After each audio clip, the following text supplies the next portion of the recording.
My name is Cece, and you're listening to the Giddy Gigmeisters podcast. This podcast may contain unsuitable content and absolute buffoonery.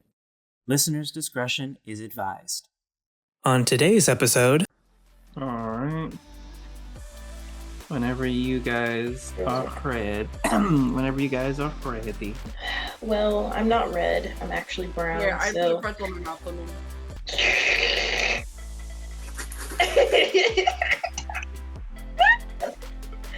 That's my new cursing noise.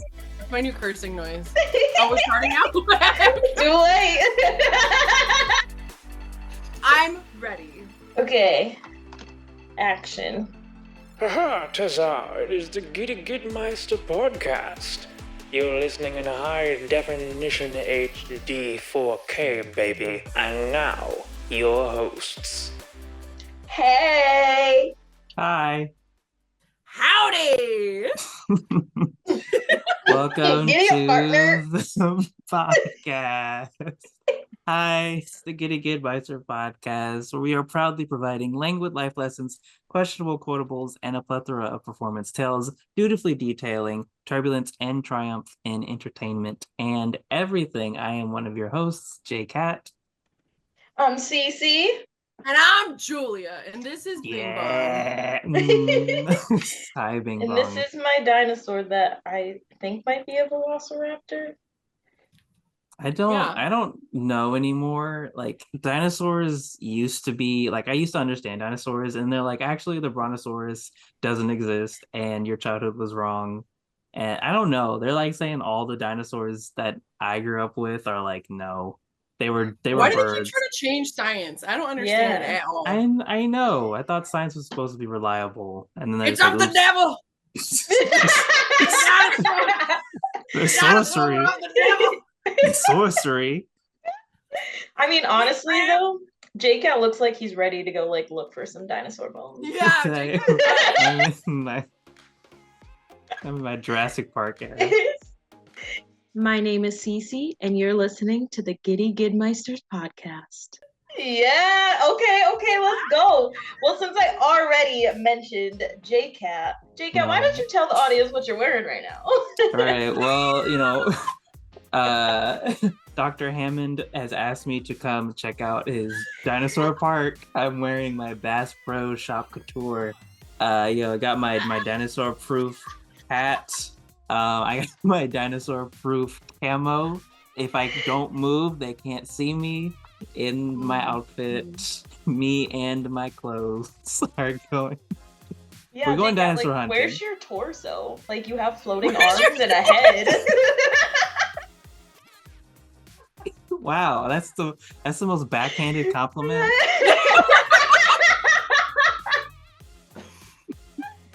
Oh, Wow. man. You just can't see it. Yeah, the camo really is working. Like, It's working. It's really working. It's very It's working slimming. for you? Very much so. Oh. Okay.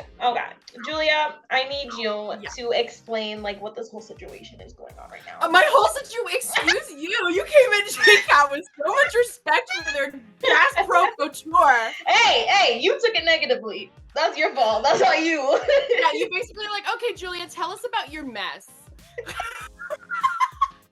But anyway, my mess today is I'm loving like this natural kind of curl thing going on. I have my Threat Level Midnight Michael Scarn t-shirt, official merch from the Michael Scott movie, and I'm also wearing my patented floral leggings. It's and Minion socks.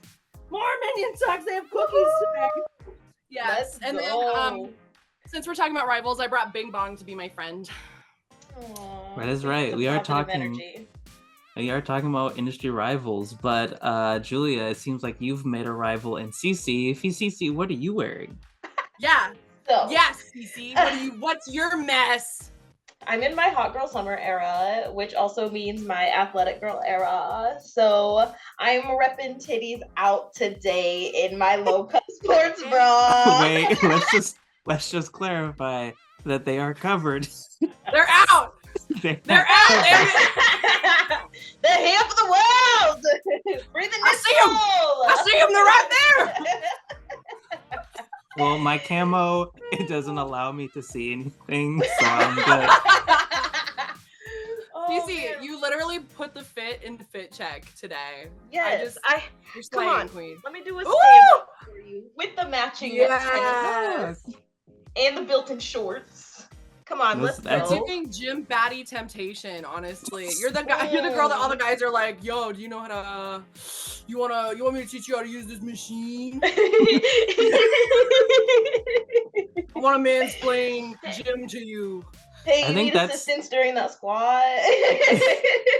That's like the easiest, like the best way to play dumb is to go to a gym and like wear just like the tightest clothes and just be like, oh no, I don't know how to use this pulley machine. What do I do? I'm lost.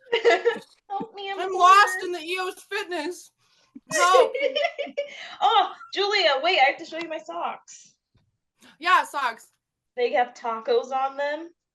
Taco and socks! A dead mariachi. Oh! Dia de los Muertos! See? Oh no. El Well, that's Baño. quite the fit. And I think all of us maybe ran over our 20 seconds. But that's okay. That's okay. Oh, it's all right. It's all right. That's history, right? Mm-hmm. Yes, exactly. My name is Cece, and you're listening to the Giddy Gigmeisters podcast. Speaking of history, we're talking about our industry rivals. What does that even mean? Like, what we're talking about, like an industry rival or like rivals in general. What do you guys think that actually like means? I would say like somebody that you probably like either envy or could be jealous of, or on the other end just like completely hate their personality and who they are as a person. And then you just kind of like get beef because of that, or they intentionally like do something to you, then that causes beef. You know, so I guess that's kind of like what I think of. I was thinking, like, we talked about our typecast or whatever roles we think, you know, we would be usually put in. And I think sometimes what's hard about that is that we're not the only person that can fill that role sometimes. Sometimes there's other people who are very similar to us, either physically or just the choices they make. And so they tend to be the person that we get pitted against over and over and over again. You see it a lot in like educational theater, I feel like in high school, college, because it's the same actors auditioning over and over again. So you like you know who the person that you're kind of going up against for a certain role is, unless the director comes out of left field with some other expectation for a character. But I don't think you always have to hate them, but I think some people also, like, if they are jealous of you, sometimes will start beefing with you and you're like, I don't know why you're mad at me. Like, I didn't do anything to you. But they just like make themselves your rival and you're like, okay. And like, I'm sure I've done that to people before, but like, I'm sure they were, you know, nice people who didn't mean anything. They just, you know, they were shining in a moment that I was not. And I started beefing with them in my head, you know, like it just happened. Girl, yes. Sometimes it just happens and you're just like, whoa. I don't even know this person. Why do I have beef with them? Literally, like, something's unhealed right now. Seriously, I'm like, oh, what's going on internally? I need to fix that. Ooh, that seems like a me problem. But also like...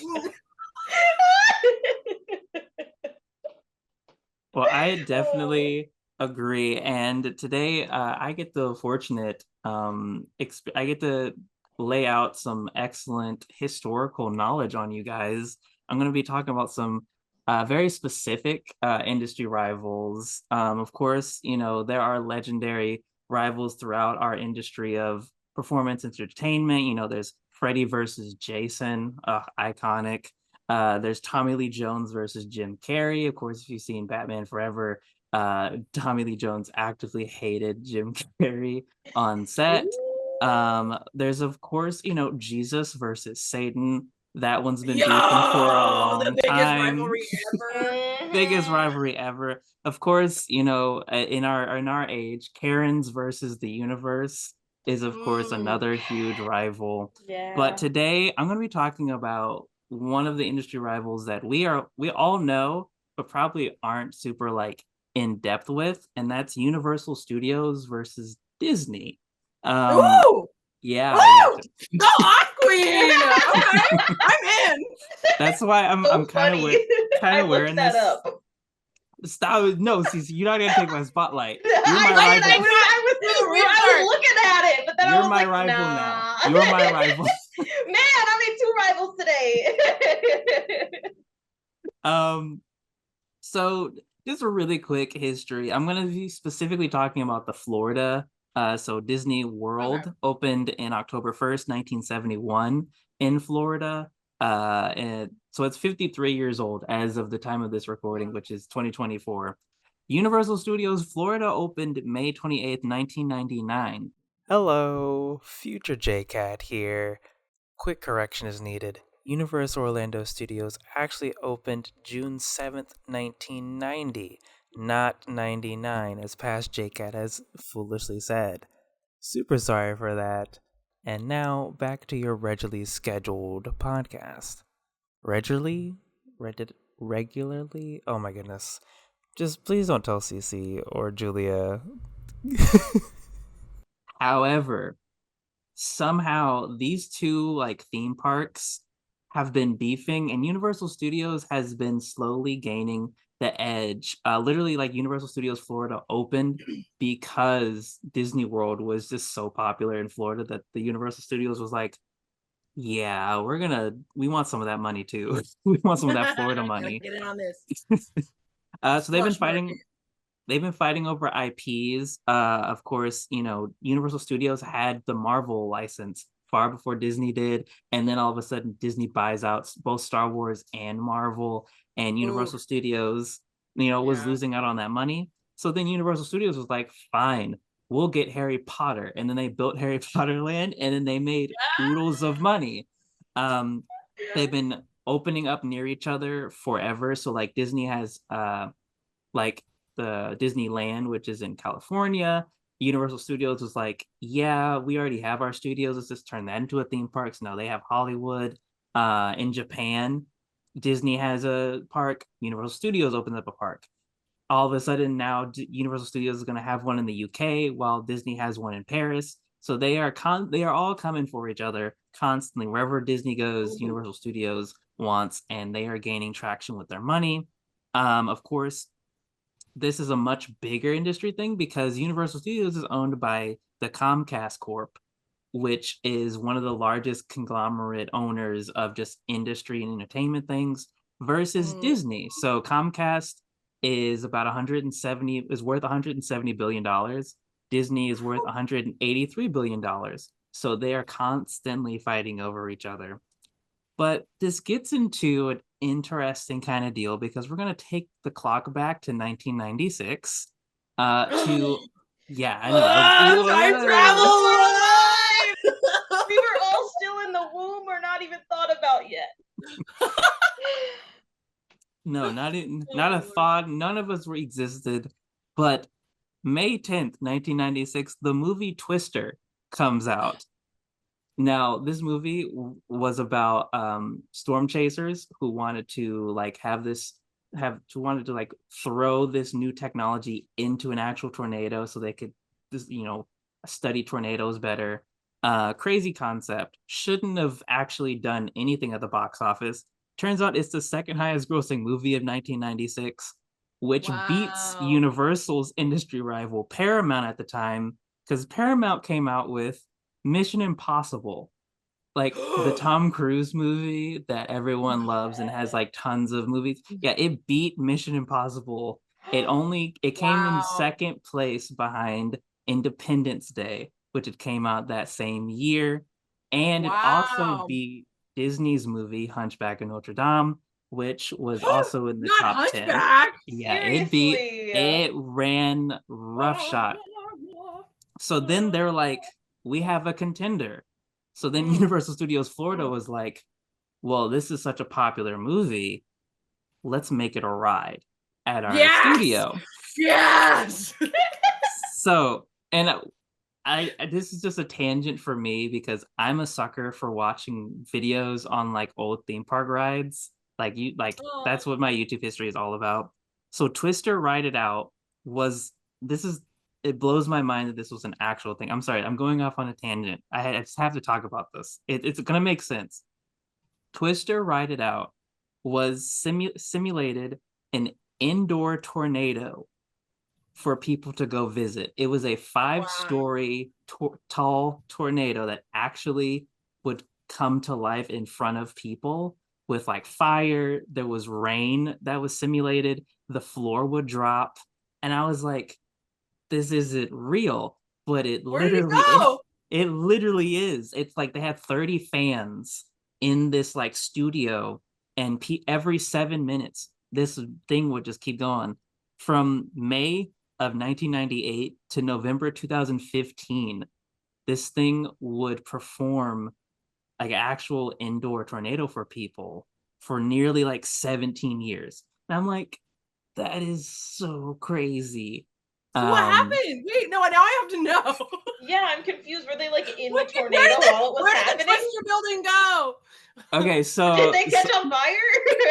I know. I was like, where is it? Where's the drama? I feel like there's some drama. Right. Why did this get canceled? Smells like tea in here. It got canceled because, of course, the Comcast Corp bought out Universal, and they're like, you know what's better than, you know, having a 5-story actual tornado that's, you know, entertaining crowds for over nearly 17 years? Jimmy Fallon.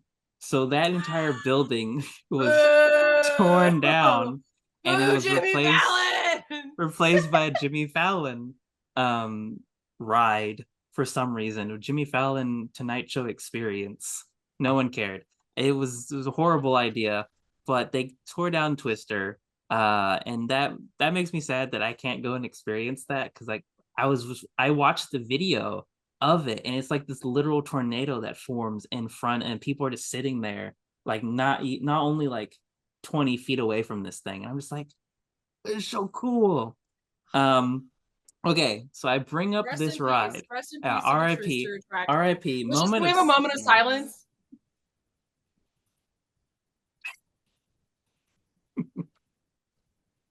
Amen. Boo, Jimmy Fallon! Boo. He's our industry rival. He's our real industry rival. Not as cool as a tornado. Yeah.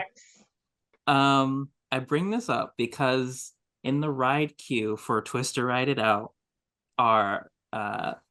were Helen Hunt and Bill Paxton. So Helen Hunt and Bill Paxton were in the movie Twister, and they were you would walk into the queue of this theme ride and be like, oh my goodness, oh, this is so cool. They'd have like props from the movie, and they had a car that would come through that was like in the wall as though it like been thrown through like by a twister. Yes. It was really cool. Production you walk value. In, I know, like the set designers were killing it. You walk in, and there's 2 TV screens, and one has Helen Hunt and one has Bill Paxton. And the legend is that because Helen Hunt and Bill Paxton hated each other so much on set, they refused to film a joint video for the ride, so they filmed them separately, which now gets us into the rivalry between Helen Hunt and Bill Paxton. This is what we've been building to. Yes. Oh my god. So this is all interconnected. So we started with Disney World versus Universal Studios. We went to the Twister ride, and now we're at Helen Hunt and Bill Paxton. You guys with me so far? Yes, I'm with you. Okay. All right. So Helen Hunt is this awesome, phenomenal actress. Bill Paxton, also a phenomenal actor. He passed away, unfortunately. So RIP to him. But you would know him from movies like Aliens, Tombstone, Titanic. Helen Hunt, of course, Castaway, Soul Surfer. So these two were the leads in Twister, which was basically a tornado slasher movie. Crazy. You have to watch it to believe it. I love the movie. They, during the time of filming, seemed to hate everything that was going on because, of course, when you're filming a tornado movie that was before CGI, they were exposed to 100-mile-per-hour winds shot into their face, literal ice chips thrown at them into these like turbines that they would throw at the actors. Oh my god, how is that not a safety hazard?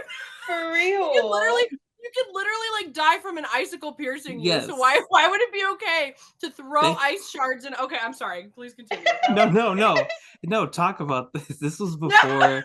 Just talk like, about if it. we were to have to strike that segment right now, I'd be like, strike like people not caring about actors' safety. Literally, you know, maybe they didn't know the science behind it yet. It's the science behind ice being sharp. You're right. We didn't have science back then in the 90s. Right. We didn't have science. Science is so different now. No, science came out like 2 years ago. In 2002. Yeah. Wait, what about Bill Nye? Who? Bill Nye. No, I Bill Nye the Science Guy. Phil. Well, if Bill Nye had been on this set, he would have been horrified because not only were they throwing massive turbine winds at these actors, not only were they getting ice shards and garbage thrown at them constantly, but they actually... Okay. So the movie was shot in total daylight. And if you watch the movie, there are no, like, it's all dark. So every time you see a tornado or like the scene looks dark, it's actually them just shooting 16,000 watt bulbs at the actors' faces, which actually made Helen Hunt go temporarily blind. See, I blame the science. There was no science. We didn't know. Right. They had no idea. Don't look at light. 2002. So that happened, and then an actual oil tanker exploded in front of them. It was for a shot in the movie. They actually blew it up in front of the actors. And so no wonder they hated each other. Probably everyone hated each other on this set because it was just crazy.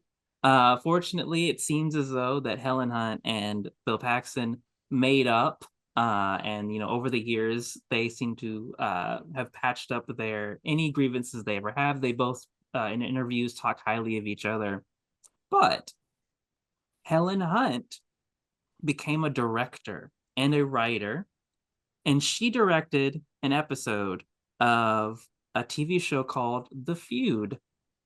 Betty versus Joan. Oh, we're back to rivals. Which gets us into Betty Davis versus Joan Crawford, the famous industry rivalry that lasted from the 1930s to Crawford's death in 1977. Wow. Could you imagine hating someone so long? No, but I want to. Exactly. JCAT, I think you and I should just hate each other to the grave. I would love to fight with your petty ass, honestly. It would be an honor. I think we need to have like a Betty Davis, Joan Crawford feud because it started over a man that they both caught feelings for. They fought over the same roles. Yeah, that's right. That's right. They fought over the same roles. They were both leading ladies and they were both tumultuous. It came to a head with the movie Whatever Happened to Baby Jane, which if you haven't seen that movie, please watch that movie. It is a trip.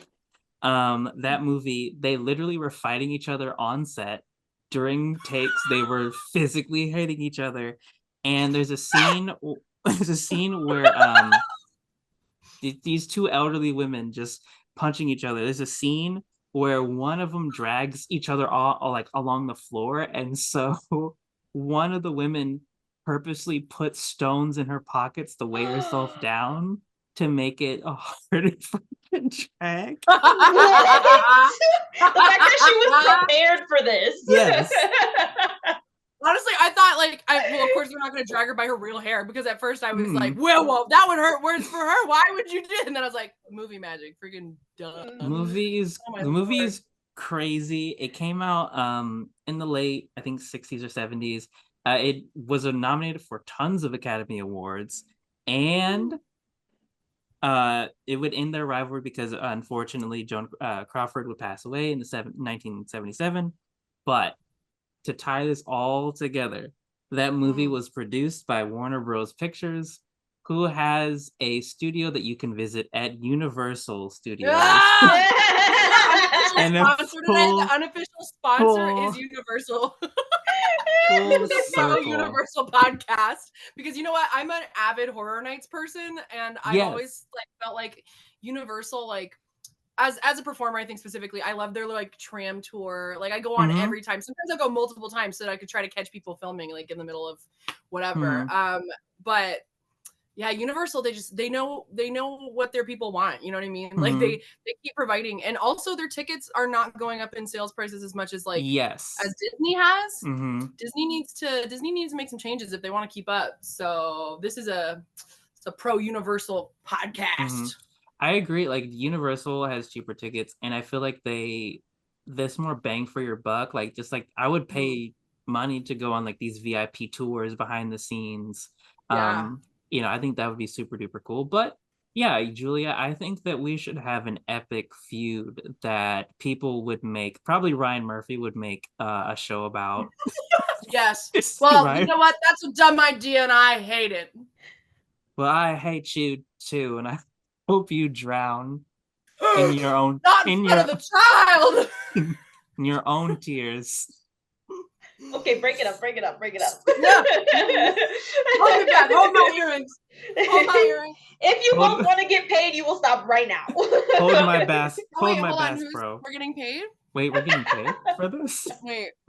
Wait. You see how do you feel about all that rival history? That's a lot. It was full circle. Yeah, that was a lot to process. Honestly, though, this just like makes me want to go to Universal Studios even more than Disney now, because I was supposed to go to Disney for like Halloween Fest, the year that COVID happened, and so obviously I didn't get to go. But now I'm just like, well, it is really expensive to go to Disney now. So now I'm like, okay, well, why not? Like, let's go to Universal. Like, I never seen Harry Potter, but I seen Harry Potter the musical, and I would totally go to the Harry Potter ride. Yeah, the Harry Potter ride is the best one. Whether it's California or Florida, honestly, their parks. I mean, the Mummy's pretty good too, but yeah. Don't they have that thing with like the wands or whatever that you can like go around and like? Yeah, if you buy a wand with a magic tip on it and stand in they have like a little symbol that's embossed. You can always like see where the kids are doing it. Like they'll be standing in front of the windows like, I want a cadabra! And then like the bird goes, like, or whatever the heck, you know, like it's magical. It truly is. I wish I could afford the robes. You can't get that at Disney. No, you can't. See? Suck it, Disney. Suck it, so Bob Iger. 3 votes for Universal here. That's right. 3 cheers. Yeah, even though we're rivals, I would totally go to Universal with you guys. Totally go to Universal. Sorry, I know. I slipped out of my mouth. I'm sorry. I don't know what came over me. We know what team he's really on. Yeah. JCAT's a traitor. JCAT is a traitor of the podcast, which is why we hate JCAT. It's whatever. It's fine. JCAT edits. Me and my son. JCAT edits the podcast, so JCAT can just cut Julia out. I'm sorry, who's Julia? You're just gonna AI my face on and just be like, JCAT is the best. I love JCAT. And then I have to launch a counter podcast, a rival podcast to the one that I helped start. Wow. And just like multiple segments on how much you hate JCAT and have people like come on to talk about JCAT. Yeah, and I just bring people on to talk about JCAT. But the other kicker is that I don't have any audio engineering skills, so it's just one like Instagram live rant about me hating JCAT and just like going up to people on the street like, don't you just hate that guy? Like, you see what he was wearing on the pod? They're just like, Bass Pro Couture. That's right. So 2006. Wait, it's not 2006?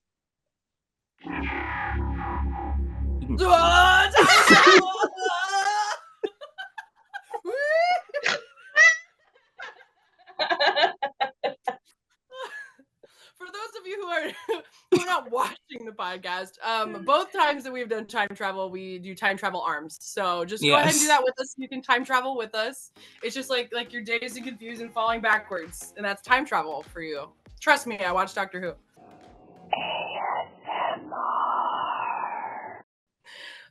Well, that sounds like a lot of work. So I will, at this moment, not be starting a rival podcast.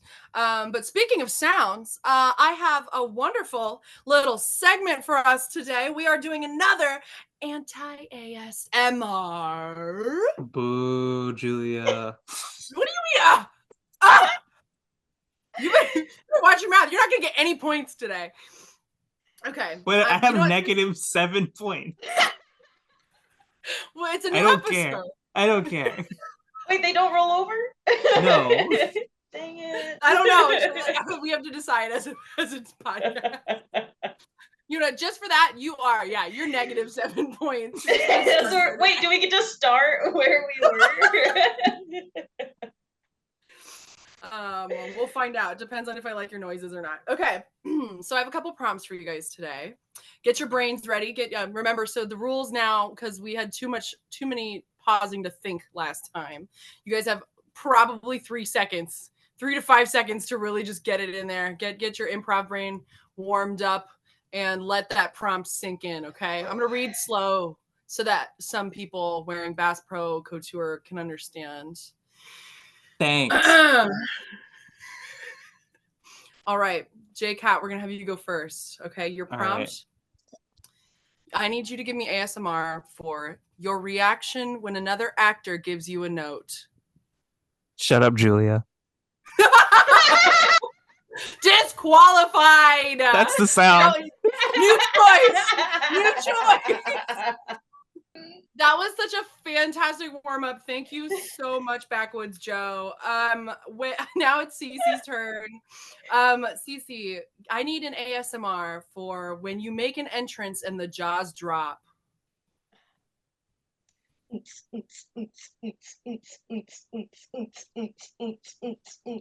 Oh my God, who is that? She looks so good. That's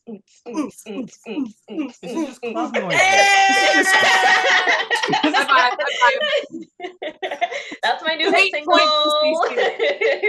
Coming 2026. Whatever. Next round. Okay, JCAT, we're back to you with -7 points. All right. The sound an award would make if you were to strike your rival over the head with it. Wait. I didn't hear that one. Wait, hold on. Boing. There's a cartoon. Yes. That's nice about when you beat people up in cartoons is they all bounce back. Yes. So I support the choice. I support it. We'll give him 2 points. So we're now at -5. Thank you. We'll move to Cece. Let's go, JCAT. Get them points up. Now. All right. I need an ASMR for plotting to serve cold revenge.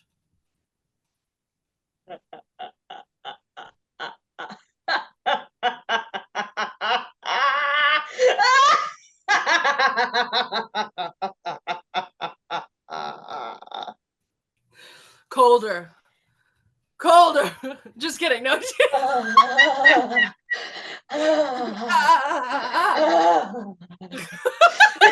Right, don't like that. I think because of JCAT's visceral reaction, I have to only give you 5 points. And then now, so we have a special round of anti-ASMR where you guys get help from the other person, but it is still JCAT will start this one off, and Cece, you'll start yours off. So JCAT, start us off for the ASMR prompt of the stampede to the cast list going up. Hello, future JCAT again. To spare your ears, what proceeds next is me epically failing to realize that my microphone has noise cancellation on it. So when I attempted to do a sound close to its proximity, it decided that I was just making a ton of noise that wasn't necessary. And so, yeah, I just made a complete fool of myself So if you are watching the podcast, you are seeing how hilarious this is. If you are listening, you are hearing this sad apology. I'm so sorry, but yeah, technology hates me. And now back to your dang it. Back to the podcast. I think that your microphone is muting you blowing into it because it's like, oh, that's wind resistance. Don't worry, baby. We'll cut that out. Like, we can't hear you doing anything. Hear the pen clicking. I heard move. It was like. We didn't hear anything. He didn't. Wow, that's just so awkward. Then. I'm so sorry that happened to you. I can't believe your technology betrayed you like that. Trying to do. I want to see the playback of our faces reacting to like, no sound. Yeah, because I was not looking at your guys' faces. I was so invested. All right, fine. You want to give us another one? Because Cece wasn't able to jump in. No, please. No. JCAT, please. I'll read it one more time. No, move to Cece. Move to Cece. No, we can't because it's my game. No, my mic is not gonna my mic is not having it. Cece, do you want to challenge JCAT? Do you want to attempt what JCAT apparently is failing to do? Yeah, why not? I mean, I can. I'll read you the prompt. All right, let's go. Cece, give us the ASMR for when there's a stampede to the cast list going up. Move! Giggity, get out the way! You better move! Let me get to that side! Oh, no, I want that. Let's go! Oh, knees! Okay, I got a broken for you. We're gonna move! Thank you. I'm gonna be tree number 3. Yeah, you are, because I'm gonna be the lead. Thank you. Wow. See, that's more of what I was expecting. Yeah, you gotta be aggressive in these situations, if you really want that time slot. Yeah, I was very nice. I was very nice. Elbows work every time. Yeah, elbows. I'm a pro elbow lady. Now Cece's actual final prompt that JCAT is allowed to jump in and help her with. Now this was supposed to be her final one because JCAT didn't want to finish it. Cece, please give us an ASMR for when your squads are in close proximity, but you want them to know you're having a better time than them. So you start competing with laughter. JCAT, you would, of course, be the other group. And scene. Oh my God, you're so funny. Oh my goodness.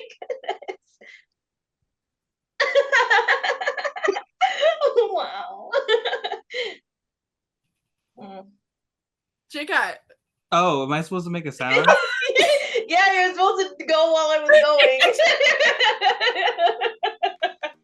going. Just doing like sign language for stars over here.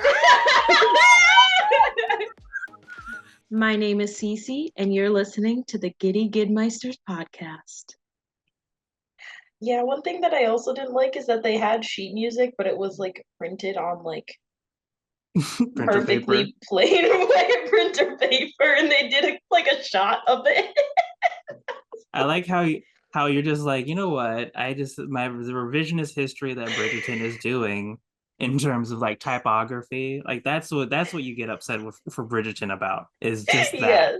Yes. Oh, there we go. That's my rival. That's my industry rival right there. That's Lady Whistledown is your rival? No. Whoa. The person who wrote not the person who wrote Bridgerton, the person who decided to put like contemporary modern music in the show that's supposed to be set in the 1800s. People are coming back though. I hate it. Songs we recognize, but like covers, and I think it's beautiful. Why though?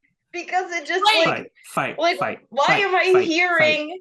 It was all yellow. like I don't want to hear that when I'm supposed to be transported into the 1800s. And then what I was telling JCAT is that they literally did a shot of the sheet music on printer paper, like perfectly printed printer paper.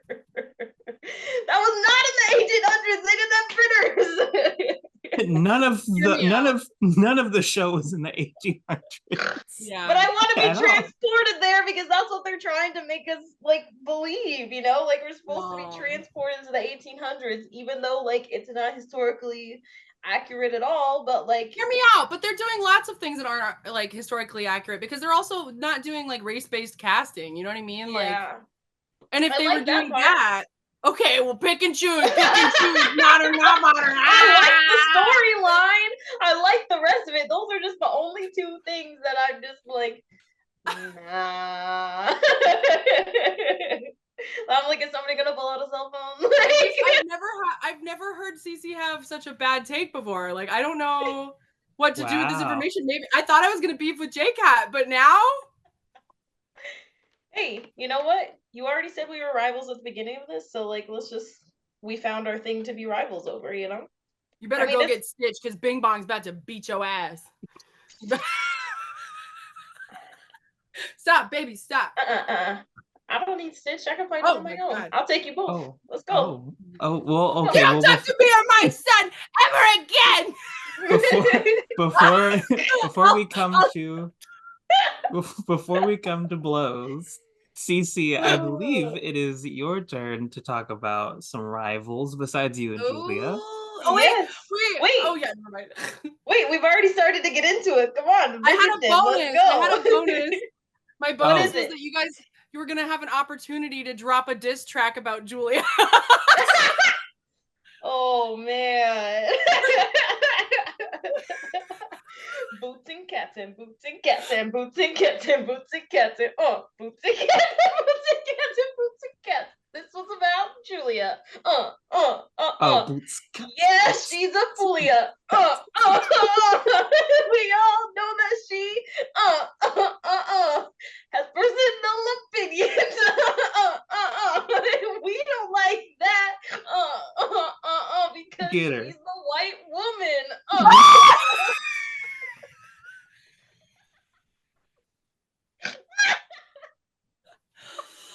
You know what? If I want to throw ass to the Vitamin String Quartet's cover of Yellow, that is my prerogative, and you are not to take that from me.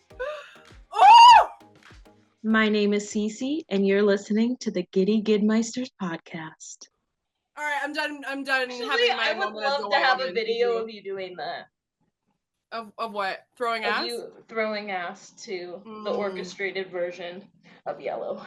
Well, I would, except for then JCAT would put it on the podcast. So I'd have to abstain, Okay, that will save it for the OnlyFans. Sending said videos. You're just gonna have to get me in private like old times.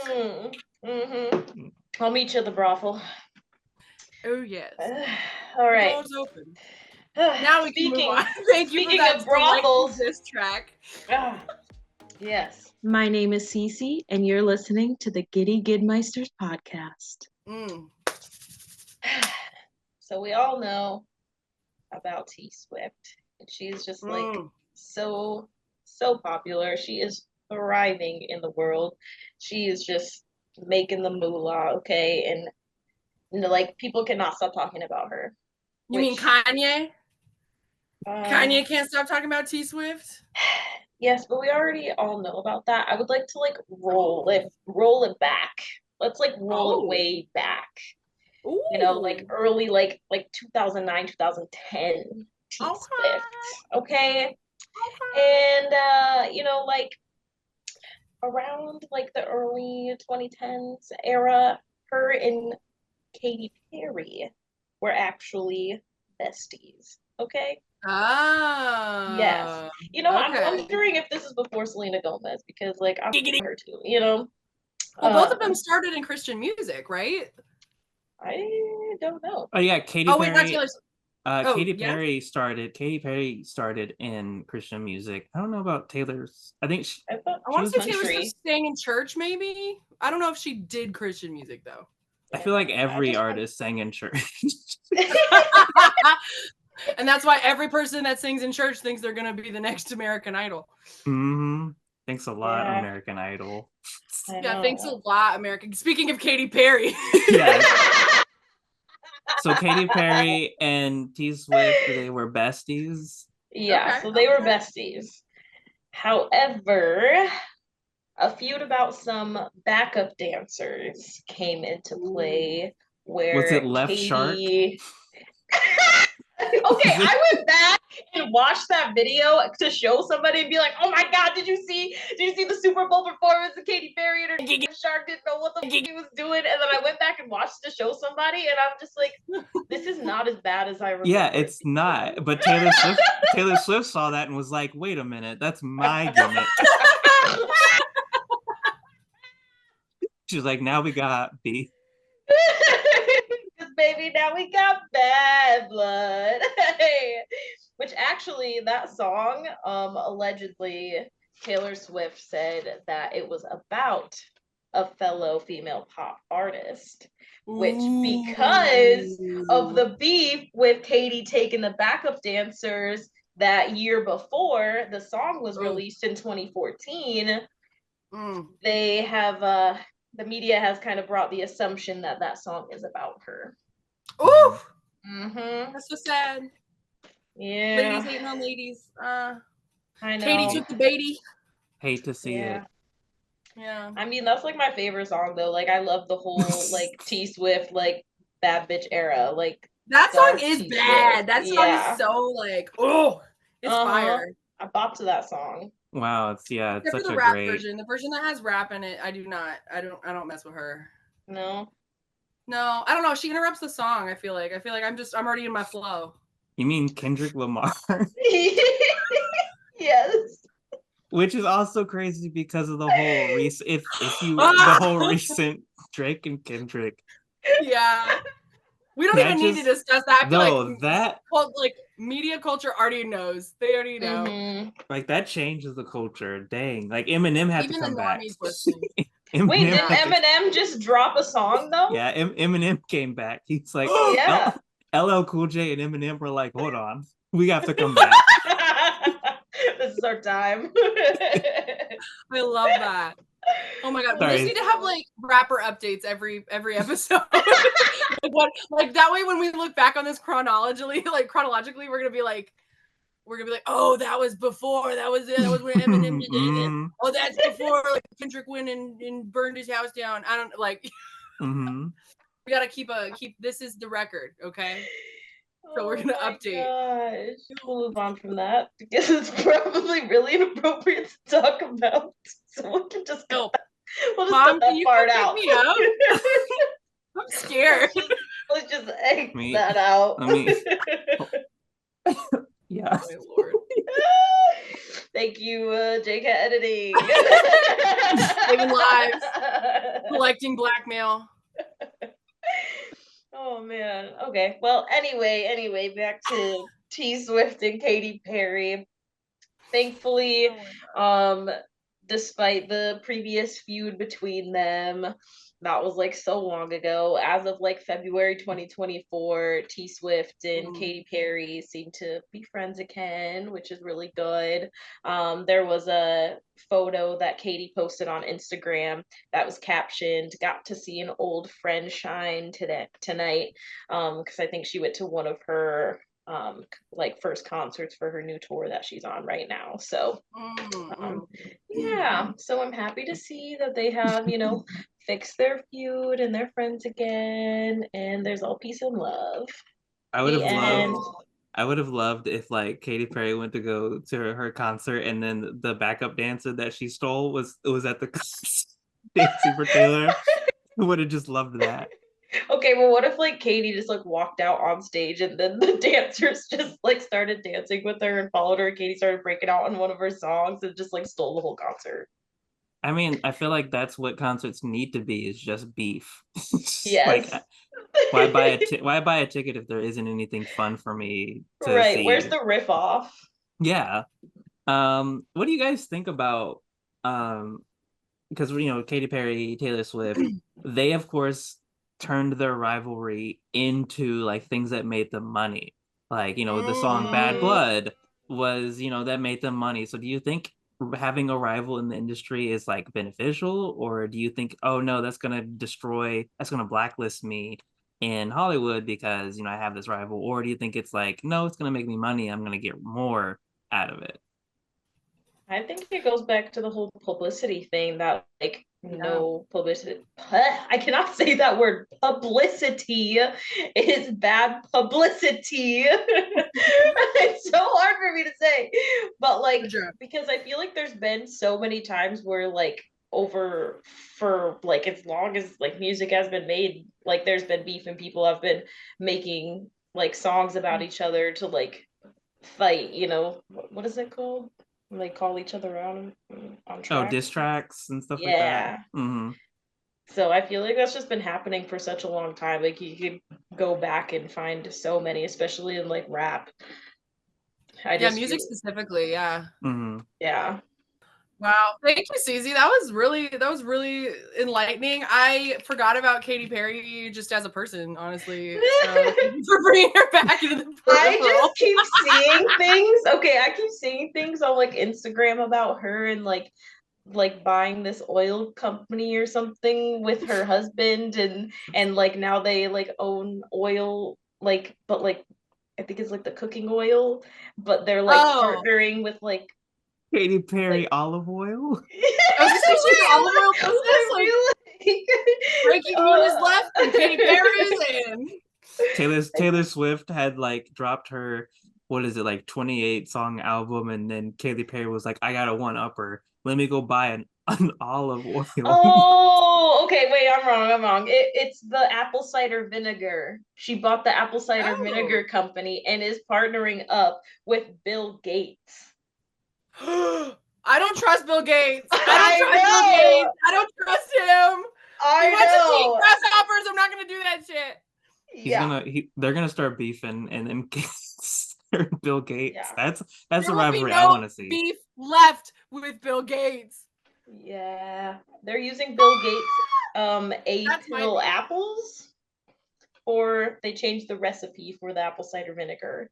So I wouldn't recommend, buying apple cider vinegar anymore. Not from Katie. I don't support her business. Yeah. Great. Women businesses. Thanks a lot. Mm-hmm.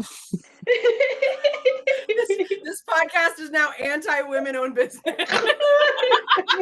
That's our main. Who was one of the leaders of like the problematic part of the strike last year.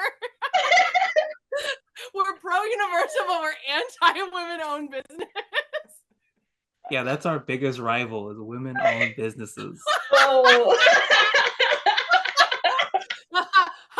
I'm definitely not a business owner. Don't tell JCAT. Don't tell JCAT. My gosh. Oh my goodness. Well, thank you, Cece, so much. Yes. Thank you, Cece. Good job, You're always welcome.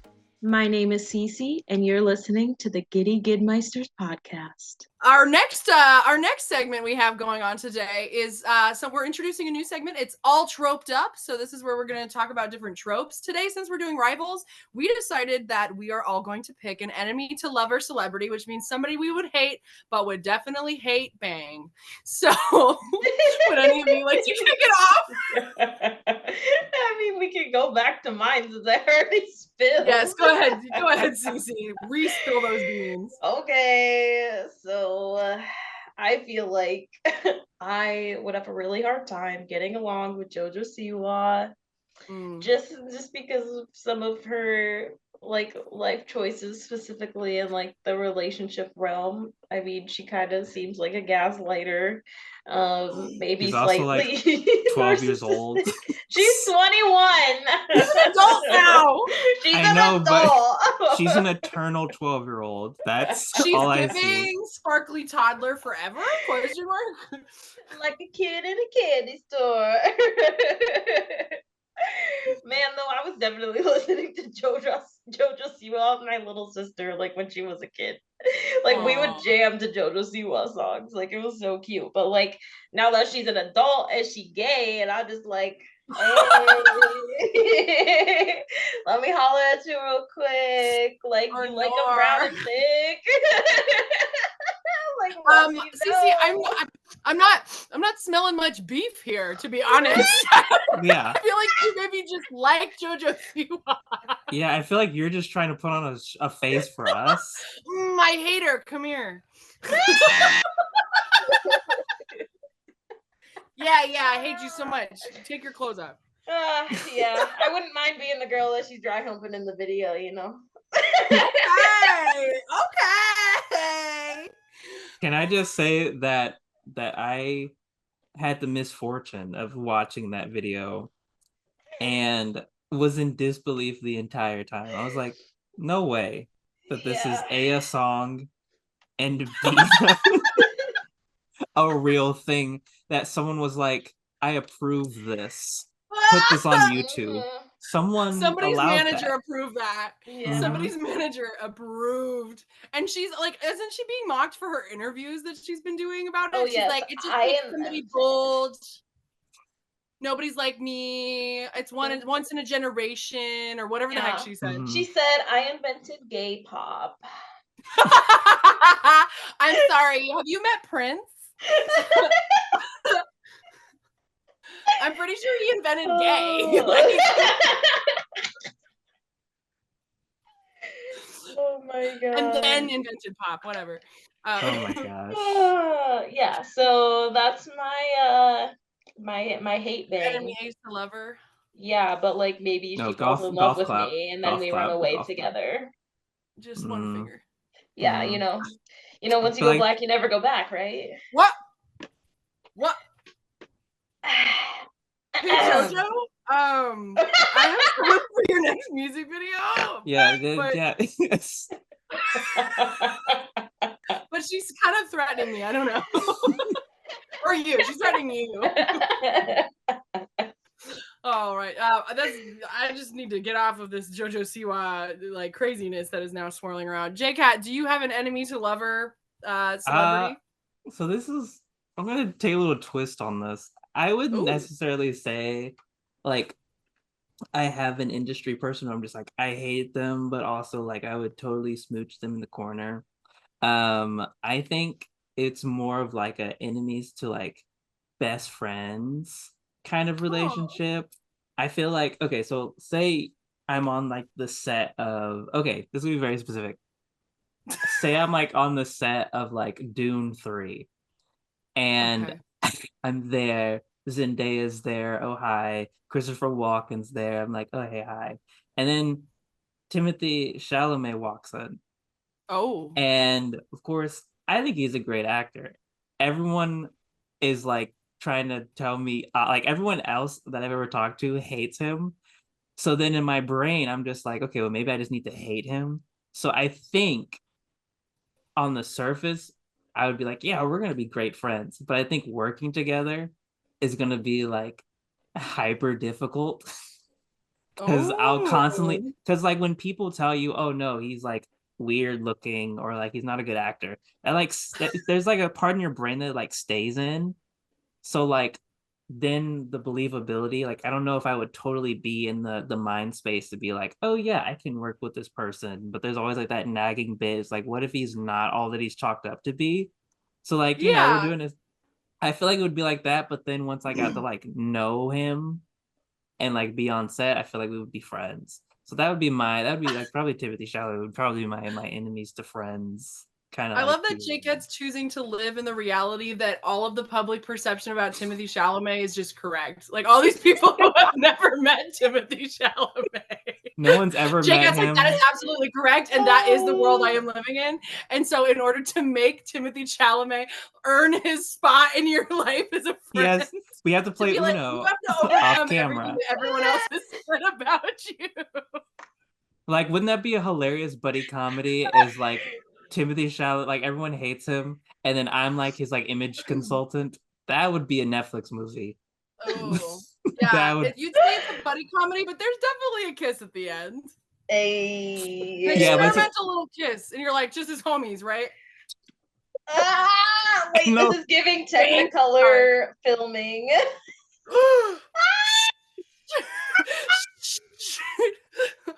Editors. Let me just really quickly switch gears. And I never spilled my celebrity enemy to lover rival person. I I had to think about this one because I think my friends are going to get mad at me for not saying Tom Cruise. But the problem is I wouldn't even hate bang Tom Cruise. So, so I had to pick someone. That's how much you hate him? I hate Tom Cruise. I'm sorry. If you're listening, buddy, just you should have done better. I don't know what to tell you. Great job on the stunts, though. Anyway, I think I'm gonna pick Jacob Elordi, and here's why. Yes, he's a tall drink of water. I could climb him like a tree. But here's the thing: on like Euphoria and certain things he's been in, he's done a really good job playing like a jerk, like playing an asshole, playing very cunning, very like awful characters. And I'm kind of like, I think a lot of people sometimes get cast in roles that maybe are close to who they are as people. And I like would worry. Like, I don't like Emma Roberts because I think that she's probably like all the bitchy characters that she plays. So Jacob Elordi, I have to assume that like the reason he's so good at playing those characters is because maybe he's not a likable person. But that being said, hate bang. I think that's where that's at. Enemies to lovers. And we're gonna wrap that segment with a nice little bow. That was all troped up. My name is Cece, and you're listening to the Giddy Gigmeisters podcast. Yeah. Okay. I know I just ended that one, but I am also the next topic. So you are the topic, Julia. I'm leading the charge. I did yes, the segment. So they both brought to the table rivals that already existed within media, within the industry that you can Google and you can search. I decided I was going to bring a personal rival to the table today, and this is not done in any ill will. I do not hate this person. We simply had a competitive moment, and I've always wondered what could have been. But so now I'm going to take you to this fantasy realm with a bunch of different changed names. It's not time travel, but yes. So now we're in the story. We are at a high school. It is theater, and we are auditioning for a musical named something like Schmadam's Damily. And there's a young girl named J Dog, and she wants to be this character in the musical named, let's call it Callous. She wants to be Callous. And so she thinks that she has a good, like chance at it. She's like, there's a lot of girls are going for these other two lead roles. Like, I think this is a good one that would fit me. And, I got ready. I had my audition, and I got called back. And during callbacks, there was another girl that was being called back for the role, and she was a choir girl. Let's call her. No, I don't want to even put a fake name on her. I'm like, I can't get away from it fast enough. Let's call her Julia. Why not? There's J-Dog and there's Julia. We hate Julia. We hate Julia. Just kidding. But this Julia girl, she was in choir, and she's very, very very good singer. Very, like, she had a beautiful voice. And this role that I was auditioning for, that J-Dog was auditioning for, there's a song that's very kind of vocally demanding, especially for a high schooler. And so the fact that there's a choir girl going up against her is like kind of like a hard thing to like emotionally deal with. You're like, okay, I know that this person's going to truly be a challenge, and it doesn't make me hate them. But here's the part that stung. I, at callbacks, helped her learn the part that we were singing at callbacks. I helped her, even though she's the one that's in choir and should like know how to read music. That's where you went I helped wrong. her learn the part. Yeah. And so then we go in, we do callbacks, everything's, the regular theater tension, anxiety, whatever, nerves. The cast list comes out, and this other Julia choir girl gets the role of Callous, and J-Dog here is given Callous understudy. Oof. And the competition, girl. Yeah, it was brutal. It was brutal, but something that was a little validating, because the process was rough. I ended up being an ancestor in the show, and that was brutal because they were like, give us suggestions of what you want to be as an ancestor. I was like, I'd like to be like, I don't know, like a 50s cheerleader, or like, or maybe like a flamenco dancer would be fine. And they're like, oh my God, that's so great. And they wrote it down. Then when they announced which ancestors we were going to be, they made me a French courtesan and gave everyone else the ones that I had said I wanted. that I made up, like I put on the list. And I went to my teacher and I was like, so I'm a prostitute, I'm a lady, I'm a prostitute? And she's like, no, a courtesan is just like a lady of the night. Okay. And I'm like, what do you think a lady of the night is? What do you think? And so I'm just out here living my worst life in the Schmadam's Damley, and it ended up being a good show. But the person that played her counterpart, her husband in the show, was like, every time I turn and look at her, her eyes are just dead. Like she's not present like as an actor on stage. She just like kind of has her lines in her song and she did it. And once again, no shade. I do not hate this girl, but I was beefing honestly just with the situation. Because I just felt like a lot was going on. And but it is hard. You know, sometimes you're nice to people and that kindness does not always pay off. And that's okay, because the point is you're a kind person at the end of the day. And you know how you could have done that role better, you know? You know, what's so crazy is that I actually met Julia and she told me her entire plan of how she was going to destroy you. Wow. Because she feigned that not knowing how to read sheet music, and then when you had explained to about the ancestors, she went to the theater teacher and was like, well, what if you didn't give J-Dog that? And yeah, it's just, and I said beef. And I approved it. I want you to know that. All well, right. just so you know, J-Dog is not a fan right now of you. I think if J-Dog was here, J-Dog would be beefing with you. I heard that J-Dog is a woman-owning business person. She would never have her own Etsy shop. No. My name is Cece, and you're listening to the Giddy Gigmeisters podcast. Oh, anyway, well, you're wrong. My famous last words are that if you can't beat them, gaslight them. Ooh. Oh. Cece? Specifically for rivals. I've been on the other end of too much gaslighting to approve that message. Or nor. I mean, you're going for JoJo Siwa's. You're going to be gaslit all day. Cece's judgment today has been so bad. Between hating the Bridgerton soundtrack and then being okay with quote hate banging JoJo Siwa. I think we have to grow a step down. I mean, I don't think I can get any shorter.